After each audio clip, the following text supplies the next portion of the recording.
we talked about you calling your parents, his parents. What was the conversation like for you two? That's a really good question.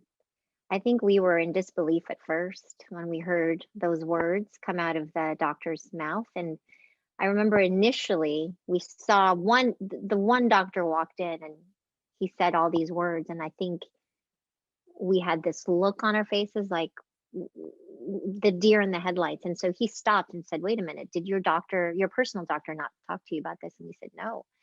So he said, "Okay, hold on." So he leaves the room. And Sean and I are just sitting there and we're dumbfounded. I think we were just so shocked. And we couldn't even talk about it. I think we were just really silent and quiet. And and then I think I said, "Well, we'll fix it. We'll fix it. We'll get it out." We're very solution oriented people anyway. Sean is so positive. He was always so positive. And so the other doctors walked in. That was when we knew it was really serious, when several of them come into this little tiny room and they really outlined for us what they were seeing on these scans. And of course, they couldn't know for sure until the biopsy. They had scheduled a biopsy like 2 days later. It was that serious. And they had already suspected just by looking at it that it was GBM. And so we walked out of that office, and I remember it was a cold, I had my sweater on, it's all in the book, and I was shivering.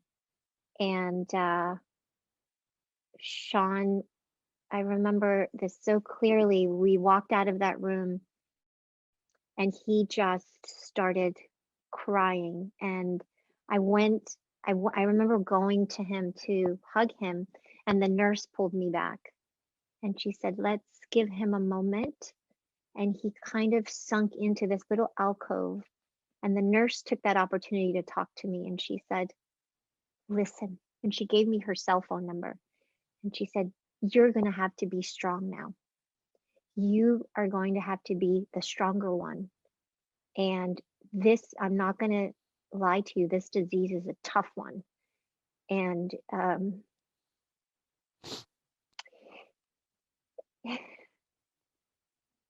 sorry.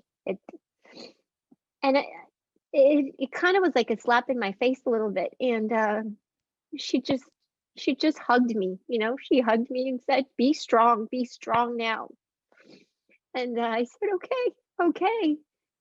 And I collected Sean. He came out of the alcove and we just held each other for dear life. I remember my hands were red.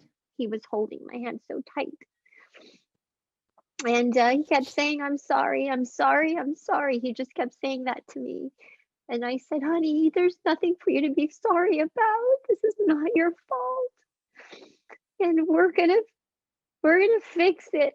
We're gonna fix this." And so we had every positive energy, and we were ready to fight that battle. So we got in our cars and I said, "I'll make the calls and you I was scared actually. I said, "I'm going to follow you," because he could have had a seizure at any time, the doctor said. And so yeah, we went home, and as soon as we got home, I think his brothers came one by one. They were there for us the entire way. And yeah, their wives and his parents, our whole family, our friends. I just love them so much. Mm, yeah. My box of tissues is in the other room. It's in the other room. I wish I could give you mine, I Aaron. know. They're right here. I'm like, I'm just gonna use my sleeve. What was Yeah. so obviously the biopsy confirmed what the doctors had feared and suspected. What was the timeline? What was their Well, yeah, we asked that. We said, "Okay, what are we looking at here? Give it to us plain." And they said, "Okay, if you do nothing, you'll have about 3 months to live.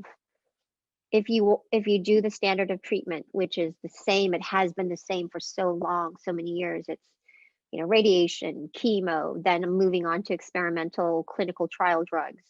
They said if that works for you, you could have anywhere from 12 to 14 months There are some lucky few who get several years, but I can count them on one hand, I think, for those people. So we looked to the few people that can survive and beat this thing. And that's where we decided we were going to be. We were going to be in that camp.